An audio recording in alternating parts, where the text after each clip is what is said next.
செய்வது கிடையாது. உன்னுடைய பொறுமையை சோதிப்பதற்காக எல்லாவற்றையும் உனக்கு செய்து கொண்டு இருக்கின்றேன்.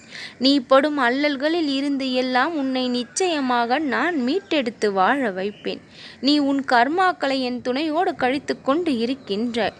கஷ்டம் என்பது பெரிதாக இருக்காது. நீ எல்லா பிரச்சனைகளிலிருந்தும் சிக்கல்களிலிருந்தும் சுலபமாக நழுவி வெளிவந்து விடுவாய்.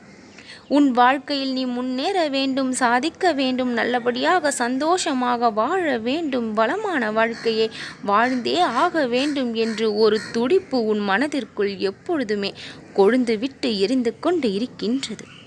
அந்த துடிப்பு ஒன்று பொழுதும் பிரபஞ்சத்தின் சக்தி உன்னுள் முழுவதுமாக இறங்கிவிடும்.